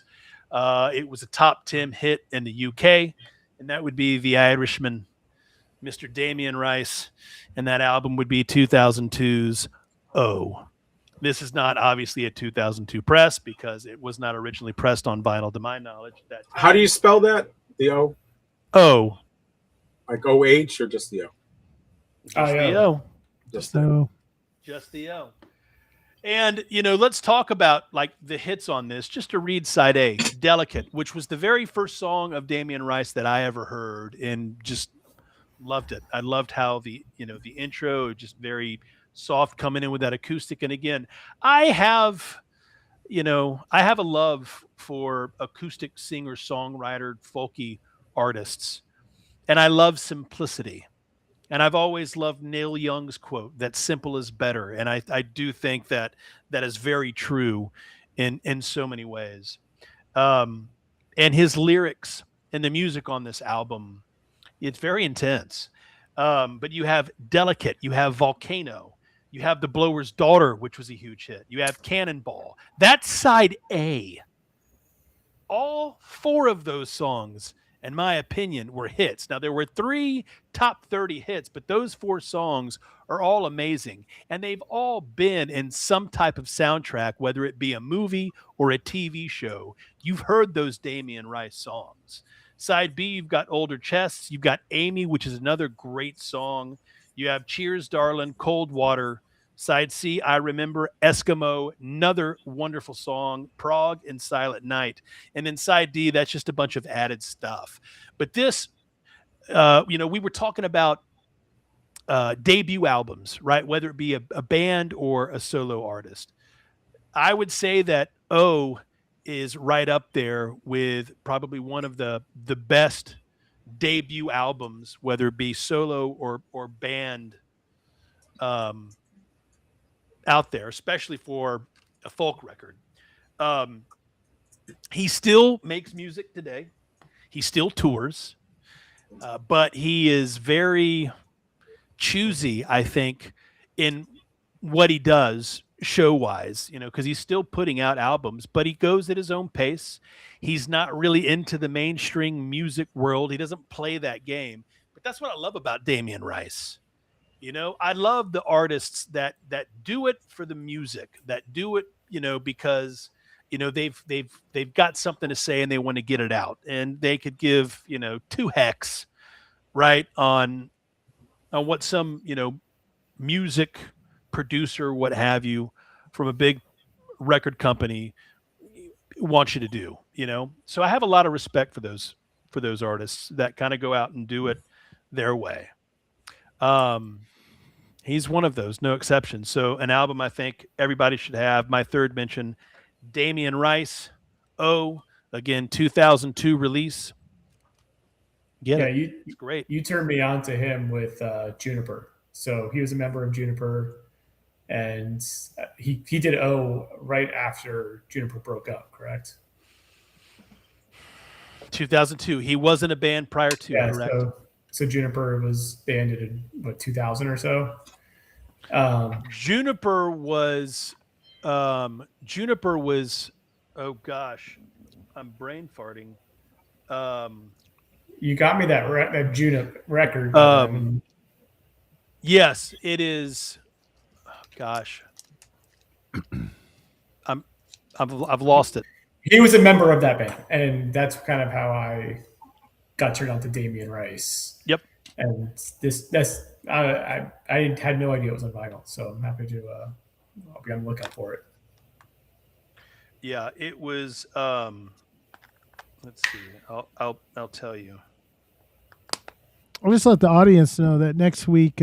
Jake's albums this week were good. I'll give it to him. Next week he will be consulting Scott's index cards. That's right. And they came out. So they came out in the early '90s, and they did have a couple of hits. I don't know how many records did they do. Just one? I think 1 or 2. 1 or 2. Yeah. Yeah. But I knew you'd like them, Scott. I knew I'd get you after all the crap. I knew you. But if we get to the end of our list and audience members going, you left out X, I'm going to say, freaking Jake. It was Jake's fault. So hold up. Blame it on Connie Converse. In defense, we've said this before.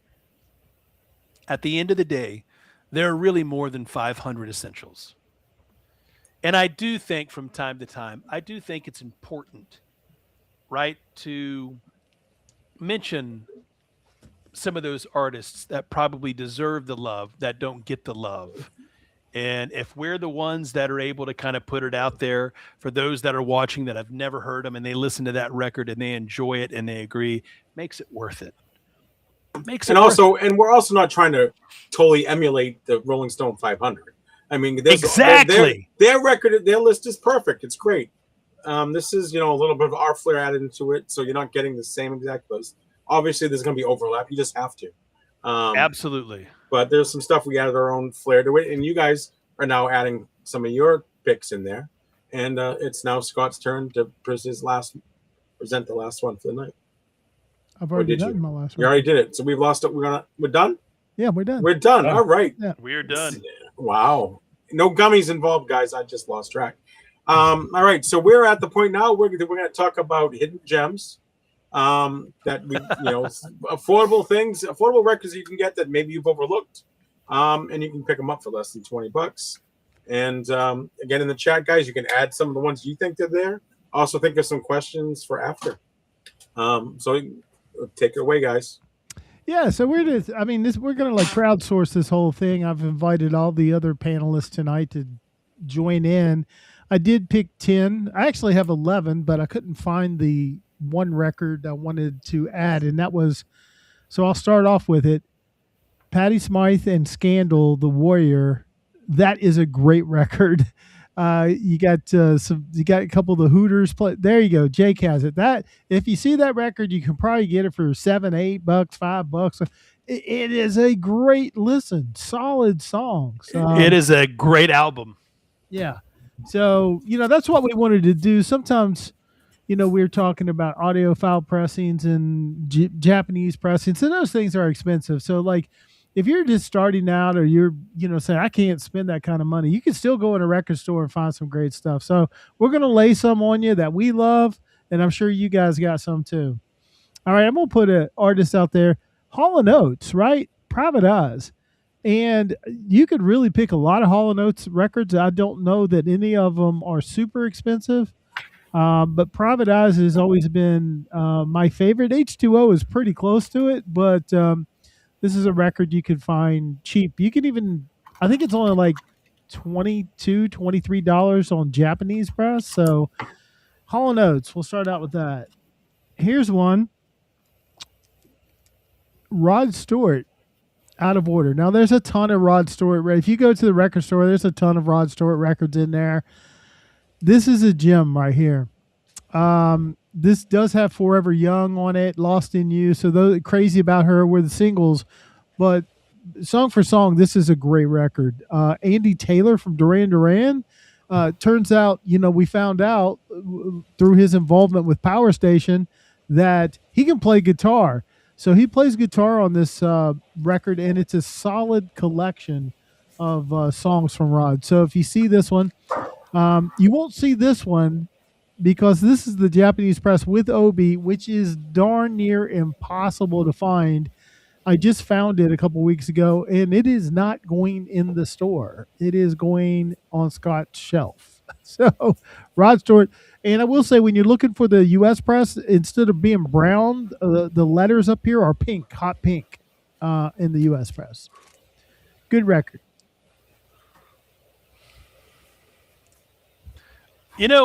I would say this, not, that I necessarily want to go and start diving, but I would say, go find a Jefferson Starship album. Anything they did when they kind of merged in the late 70s, mid-late 70s, like I've actually gone back and listened to quite a few, and they're pretty damn good. And you could usually find them $8 or less, give or take. Knee deep in the hoopla. That's actually probably like a $10 to $15 record, but it's some good 80s cheese. It's obviously got, We Built This City on Rock and Roll. It's got Sarah on it, which were huge hits, big comeback album for them. But like, pick one. They're all pretty good. Like in my local record store, the Jefferson section is more than any others. It's because they've had so many out there. They've got so many out there. Yeah. Foghat's the other one. Yeah. So my other one, my suggestions, and these are kind of comps, is The Secret Policeman's Ball, the one with Sting and Phil Collins, $5 to $10. Sometimes you get it for $4. That record, those two performances alone are worth the price of admission. They're amazing. Anytime you can find a gold platinum, golden platinum series, especially if you're 80s MTV person. These are the best out there. Here's one you're gonna laugh. You can probably pick it up for $5, and it's a pretty decent record, especially for the price, less than $5. I mean, can't go wrong with that. For me, like, this is one that I feel like I see often, and I always pass by it, and people just need to have this. Is that the Otis Redding and Otis Redding and Jimi Hendrix? Yeah, you can get this for $8-10. It sounds amazing. You know, the Hendrix side is amazing. That's one. And then I thought about two, like Robin Trower live. This is another great one. I've actually had a Japanese press. I would tell you any Robin Trower record for the most part, except Bridge of Sighs usually could be like a $10 to $20 record. And Twice Removed from Yesterday, which is their first album. Those two records are unbelievable. Unbelievable. Yeah. And you can get those a lot of times for $10, $15. Okay. Sometimes you can find one a little bit less. Yeah, one with a rough cover. You can get a good deal on it. Yeah. Heck yes. So and I see some dissent in the chat. Put some of your titles in the chat or even on our Discord. Please. I'd love to hear some. Well, because we all kind of gravitate to some of the same records. Yeah. Well, we tend to. Well, I mean, let's clarify. Hidden gems means from a cost perspective, you're getting a great record at a low cost. It doesn't mean Hidden Gems isn't crap Jake would submit on a weekly basis. That's a hidden gem. What Wesley Schultz is a hidden gem, right? Nobody's heard of that record. No, so that's not what we're talking about. We're talking about, and not everybody knows that you go in, especially like Rod Stewart or Hall & Oates, you go in there, there's all kinds of those records. What we're saying is, if you see this and you haven't listened to this record, these records are good records. They're good and they're they're cheap. Yeah. Here's a good one. You get the Big Chill, and you also get more songs from the original soundtrack.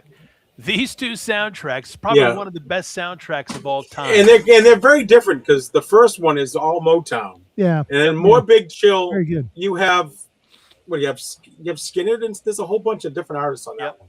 Very different. Find these all day. You could find these between $5 to $8. Yeah. All day long. And it's like, you know. Heck yes, Adam. Great mention. Yeah. I also like the not Sammy Hagar, Eddie, the EP with Justin Gigolo and all that stuff. I always love getting those too. David Lee Roth who can't sing anymore. That I always love getting those too. And Center Field's a great one. All the Eddie Moneys. There's so many. Eddie Money, No Control. There's not a bad song on this record, you know. So if you find a copy of it, pick it up.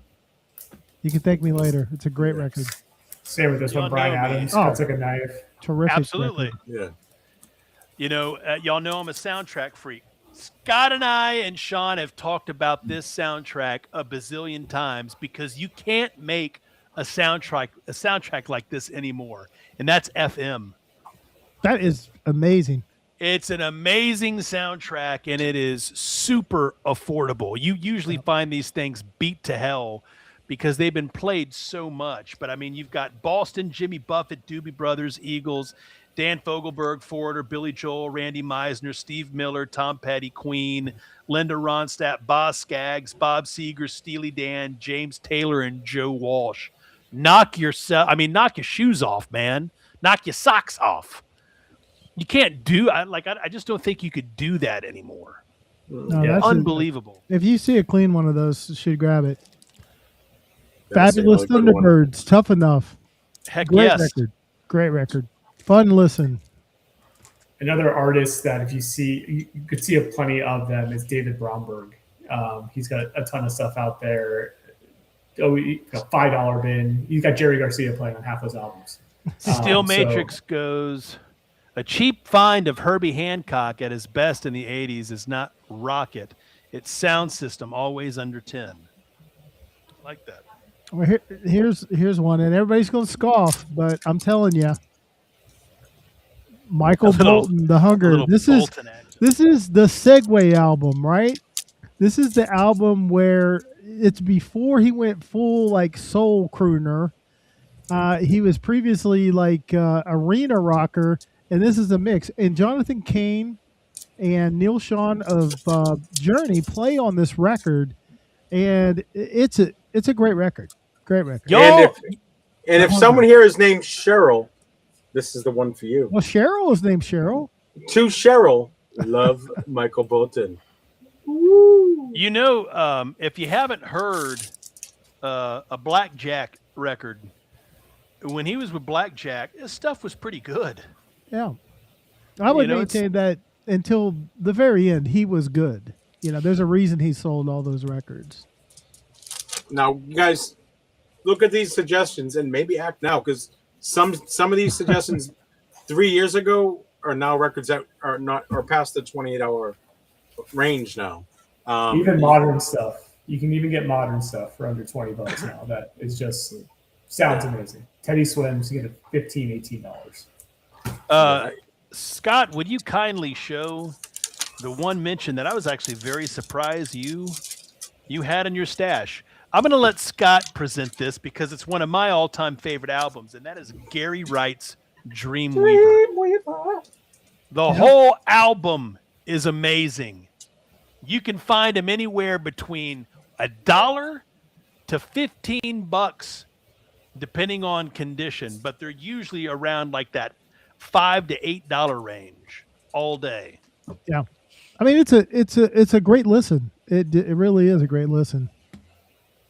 And you see what Sean's pulling up. You've got Steve Winwood, Roll With It. Yeah, You've got Steve Winwood, Back in the High Life. Billy Squire. Oh God, that's a heck of a grab. I had that one in my hand today, Lyle, and I was like, I'm not sure you can get this one for under 20 anymore. Oh, the regular press you can. Yeah, the regular press. Yeah. Oh, yeah. Y'all remember how jealous y'all were when I found one for $1. Only one time. You can get these for 10. I think they messed up. Kenny Loggins' High Adventure. I'm telling you, Kenny Loggins doesn't have a great record in his catalog, except for this one. This is a great record. Again, solid, just solid stuff on here. Swear Your Love is on here, the duet. I mean, that's kind of his rockin', and Don't Fight It, duet with Steve Perry is on here. Heart to Heart, Heartland. I mean, good Heartlight, good record. Little Steve Perry Street Talk. Yeah. You know, definitely a good mention as well. I also want to mention the Linda Ronstadt Greatest Hits 1 and 2. Yeah. 1 and 2. Those are great comps. If you don't want all the other ones, those are amazing, and there's a lot of great songs on there. I've got a Linda Ronstadt. The Tam Hooters Nervous Night. Yeah, what? And that's always a mention. It's a killer. It's a record. good record. We've talked about that so many times. We talk about the Hooters all the time, that they should be in the room with us when we talk about it. What did you say about Linda Ronstadt? You have a what? Rare one? Or? I have a Linda Ronstadt Grail. I've got a Stone Ponies album. Well, nice. Right. I gotta see. I gotta do an inventory of what I have for her and what I'm missing. But there's some very cheap ones, and there's 3 very, very pricey ones. Yeah, this is the alternate. Loverboy is another good one. By far the best Loverboy record right here. So that's what I pulled out. I could have pulled more, but I thought, well, we'll just talk about you can still get some good stuff if you're on a budget, and a lot of times you go out there and like Hall & Oates is a great example. There's all these records. I would say Hall & Oates, most of their records are pretty good, but the hidden gem is you can get a great record for like $5 to $7. Yep, I love Adam's mention. Christopher Cross, self-titled. Yep, absolutely. That's a good one. Great one. Are you talking about Marty? So listen. This is a good one too. I know people. Tommy James and the Shendels is a great one. This is a 1959 original stereo press. So this is not a $10 record. This probably, and I would say this is almost a VG Plus original press. It's like one of my favorites. Sean wants it badly. This was printed 10 minutes ago with the CD and the vinyl. And I would say I think this particular record right now sells upwards of about $35 to $40. Like in good shape. You find an original stereo or even original mono, they can be up there. But it's such a good record. A record we put in the 500. I think Sean put it in. I Left My Heart in San Francisco. If you can find it clean in the record store, it's not going to cost a lot of money. Finding it clean is the thing. A great record to grab. Hey, Sean, you just had the Nylon Curtain, right? So you can find a ton of Billy Joel records, and the prices are going up. I mean, they were sub 10. Now they're 10 to 15. They're definitely going up in price. So get your Billy Joel collection set right now. Bob Seger, take your pick. Live Bullet. A lot of his records also, like probably $10 and under. A lot of them are loved, and they played the hell out of them. Yeah, there's so many good ones. A lot of Bonnie Raitt's records. They're all some of the newer ones are more expensive, but all those are great. You can maybe talk about the Ohio Players and the Gap Band. Like, if you want to talk about like some fun stuff man. Too, like, you can get into some really cheap heat there. Some Gap Band 3 or Gap Band 4. Yeah. You could find some killer deals on some Barry White, man. Bob Seger is another person. Against the Wind. That is a great album, but it's a great album. You can find it cheap, Yep.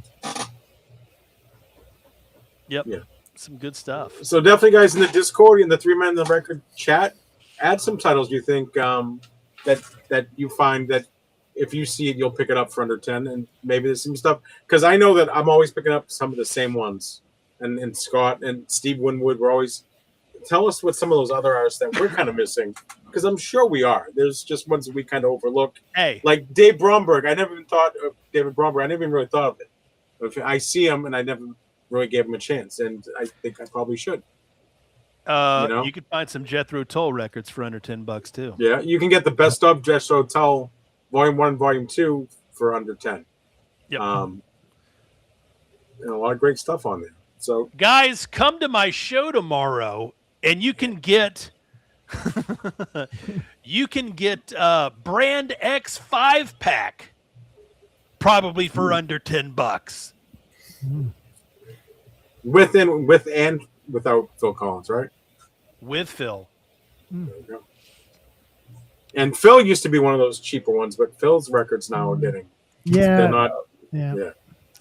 They're starting to go up in price. So those. Go ahead. Well, I'm just gonna say, in almost all these records we talk about, it's the same deal with they tend to be the cheaper Japanese press records too. Like a lot of these are, I mean, not Winwood, that's like mid 35s, but like those Hall & Oates, you can get High Adventure Kenny Loggins for like $22, and Virgin Vinyl. That's a great. The same records hold true mostly. Trying to find them on Japanese press. That's what I always suggest to people. That I get a lot of people in the stream and they're like, "Well, what's the deal?" And I said, "You know what? Pick an album you already know, and buy that. That's cheap, something under 25, and then you can experience that Japanese vinyl. Why people love it the way they do." And if you can find a Muppet movie for under 10, that's a great deal too. I'm never buying a Muppet movie. But this is, and look at the tracks. I'm reading the tracks, and it's all. I can't get it close enough. They're all in German. I can't wait to play it. Oh my goodness! Be quiet, Trent. I know that was Trent that typed that, not Audra. Yeah, it's not a classic. She'd be all in it too. Don't worry, she would be. Especially, I know Trin wants one of these now. I know he does. I'm looking. I got some feelers out for another copy. Okay. So, question time. You guys have any questions for us? And we'll also talk about upcoming shows. So while we don't have any questions, we'll talk about the shows now. Jake, you doing a show tomorrow? I'm gonna do a show tomorrow morning. Yeah, for a few hours. It might not start at 8:45 because I'm gonna have to take my daughter to camp around 8:30. So I'll try to be here by 9ish if I can, but I'll probably go on from 9 to noon. And we're gonna run some of that, a lot of the affordable stuff that I have. I might start doing some some $5 bundles of like three records for $5, and just clean out a lot of just my, more affordable, just old stock stuff, just to kind of make way for some new stuff coming in. So, get some good deals. Come in and hang out. And if you don't want to buy anything, that's cool. Just come chill. We'll play some music, have fun. Lyle, what do you have coming up? Anything soon? Got a big weekend coming up. So Chris Patterson, Rush Records, is going to be coming to town. Oh, I will be escorting him throughout various record shops throughout the Dallas-Fort Worth area. We will go see Rush together. I will be taking Jake's place. I will be keeping his seat warm. I will do everything that you would do in that seat for you, my friend. So wow, lots of videos, please. This is a trend for you. You replace Jake on the show. Yeah, exactly.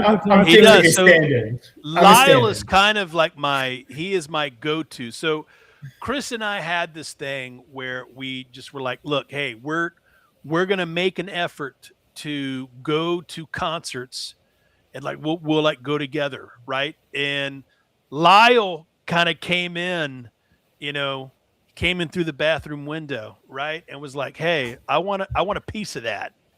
Yeah. So he kind of came in and enjoyed us with Billy Strings.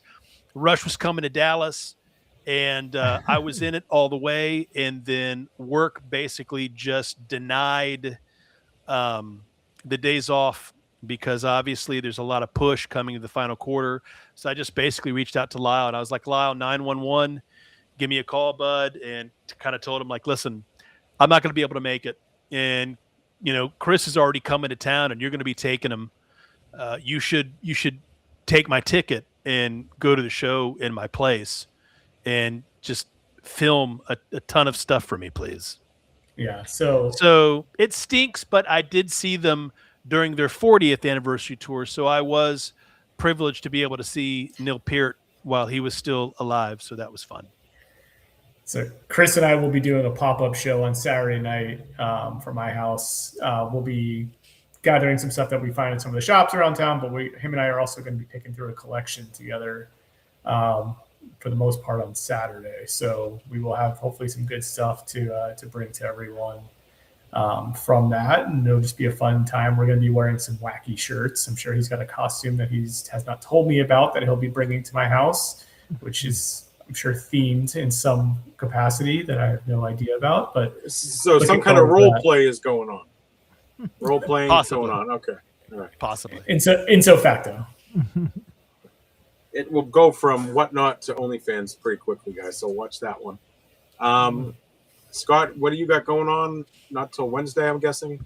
Yeah. Hey, Leland. Thanks for stopping in.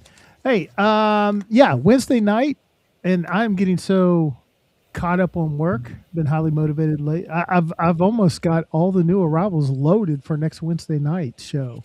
So nice. I'm actually trying to get two weeks ahead where I have the shows loaded. So usual stuff, a bunch of Japanese press. I'm nearly 600 now, 600 records. And then, of course, the following week, we're all looking forward to, we're doing that Working Man Records, Japanese press, where we're going to start a lot of stuff at $1. So if you want some affordable Japanese, I'm sure there's going to be deals to be had. We're going to be over in Sean's neck of the woods. So we're going to go to some record store digging, and we're going to eat some food. And we're hoping Sean will come over and join us at our place there, and we'll hang out and pop up on Whatnot and try to sell some stuff. No pressure. It's just casual. We're going to have like 90 records, but we are going to try to sell every single one of them. So the deals will be there to be had. That's exciting. I will be fine. I'm not going to. I decided I'm not doing a show tonight because I'm going to watch something that's starting soon. The U.S. in the World Cup. But I'm finally doing my long awaited country show on Saturday at 10 a.m. I have I think it was going to be a little show. Now it's listed. I have about 160 things listed. I have 100 more, so I'm actually going to do another country show with Little Lucy and Violent Canyon at some point, like a little mini raid train. And then of course I'm going to do the Easy Like Sunday morning. I got tons of new sealed arrivals. But definitely check out the country show on Saturday. There's titles. There's new sealed stuff. They're everywhere. It's hard to believe, Sean. This show's been like 14 months in the making. It's actually going It to really happen. has. It really has. Yes. That I went through and cleaned tons of records. The big rumor was this is just vapor show. A lie. It Yeah, never Joe was gonna Williams. be real. Joe was always picking on me because finally, it's like the Joe does. It's like us putting extra content on our page, and we haven't done that yet. And Joe makes me know that. We got that in excess shootout coming. As soon as that Japanese record. And now I just need to figure out how I'm going to record. I now have a little DJI Osbot pocket cam, and I'm going to work on that Fosse Audio ZA3 and kind of show you that. And I think you guys are going to enjoy that. And I think it's going to be a cool way to upgrade your system without spending the, Jake or Adam kind of money. So I'm excited about doing that and getting it out to you guys to check it out. So I'll be doing that. And next week, again, I have to go back up to New England. Unfortunately, my grandmother did pass away. She was trying to make it to 100. She didn't quite make it, but she died. She passed away with all her children around her. It's sad, but it was a nice moment, as nice as death can be. But so I will probably be doing that. I don't know if I'll be back for Thursday. I don't know. And you know how my Wi-Fi is when I'm up in New England. Has been crap the last 2 times, so I have to see what's going on there. So that's what I got going on. And anything else, guys? I think that's kind of it. Well, we want to talk about next week a little bit. Hopefully, it works out for Sean. If not, we are going to have a cool show. I'm excited about it because I think probably the first friend I made on Whatnot was the first show I watched was Sean's, but Mr. Tom Peters here in chat, Gurus 2023 on Whatnot. He always hung out on my Saturday morning shows, and I said, well, this guy's going to be here every week. I'm going to make him a mod because Shark doesn't mod crap when he mods. I mod like in the first 10 minutes, and after that, I take a break. And so, I won't tell his story. We'll let him tell his story, but he has deep knowledge of Australian and New Zealand artists. So we're going to do the second segment's going to be top 10 Australian, New Zealand records. So we're going to collab on that and come up with a list of, and that it won't be, when you think about it, that won't be an easy list. But I know there's probably a couple that we're going to agree on wholeheartedly. Maybe expose people to one of the biggest artists in Australia is Nowhere when it comes to America. So we'll probably talk about him a little bit. So I'm very excited. I got to meet Tom in person in Baltimore about a year ago. Great guy. And it's great to have a user. Like Tom doesn't sell on Whatnot, but you'll see him around a lot in shows. So see you next week, Tom. Yeah, Tom, why don't you come drive up to Delaware? Well, so I think me and Stacy want to do a Tom elimination show where we pit Toms against each other, and then only one Tom survives at the end that can be called Tom. Oh, Toothpaste King would be first one voted out. Yeah, so yeah, absolutely. Maybe he shows up. Maybe we're just like done. Yeah, maybe we can do it like Survivor. Maybe we can do it like Love Island. I don't know how we figured it out yet. How we're gonna do it. And I do want to mention, I don't know if you guys saw in the Discord, I hung out with members of Survivor last week. All right, Sean. Well, Survivor, the TV show, season 47. I hung out with those people. I'm at a wedding, which was fun, but not the Survivor that Scott likes to talk about. So I think that's it, right? Anyone else have anything? Except else? we got to thank our friend Lyle because this is twice now. He's been on twice in the past 3 weeks, I think, and both times were short turnarounds. We were looking for because we had scheduling adjustments. So, Lyle, you are our designated fill-in, and thank you. You brought some great yes, and thank you because you've been bringing some titles I don't think would ever have came to this show. Yeah. If it wasn't for you. So thank you for my pleasure. Yeah, my pleasure. I find so much fun in this. You guys are doing such a fun thing. He's like our Richard Simmons Like when Richard Simmons would always just make the appearance on Letterman. Or Regis. He could be Regis too. He could be Regis. He is our Regis / Richard Simmons. Just brings the energy. It's just like, I can make it. I'm there. Whatever, the last Tom standing. We could do the last Tom standing. Yeah, exactly. We just start calling Lyle, the honorary Tom. We'll just have him in. Can we just call him Pete Best? Can we call him Pete Best? We could. Yeah, here we go. PB. Yeah.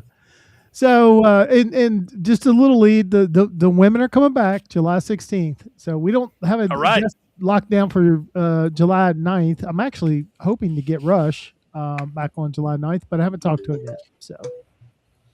And I'd love to hear him talk about the Billy String show too. And, there you go. We can get filled in on the Rush show though. I've already gotten so much pre-show Rush on my phone for more than my life. Well, that thread is a load of crap. I'm telling you. I have to say, being able to see Rush with Rush is going to be something that's special. It's going to be a rush, isn't it? It's going to be a rush. Although, if he really did do what you claim he did, that is brilliant. So Sean thinks Chris signed him up for Rush news alerts. On my phone. That's great. Yeah. It's like he's haunting me. That's 100% something that's something he would do. That's perfect. Yeah, no, absolutely. Yeah, and then I'm just going to mention this quick is You Discover sent me a survey today, and I think they're looking at doing some kind of membership thing where you get free shipping for the year, you get $10 credit every month, special offers before everybody else, and that sounds kind of cool. Hopefully it's not too expensive, because just think if you can get from You Discover and not have to pay shipping. Yeah, it would be nice again. Yeah, because you don't want to buy bulk. You don't want to always spend $100. You want to buy that one album today, $10 shipping. So hopefully they do something with that, and I'm kind of excited that I actually got a coupon for 25% off too. So yes, thank you for hanging out. We just barely went over 2 hours. Shortest Jake show ever. It must be, exactly. So thank you guys for hanging out with us, and we'll see you next Thursday night. And you guys all have a great night. Good night, everyone. Bye. Good to have you back, Jakey Poo. Hey, good to be back, y'all.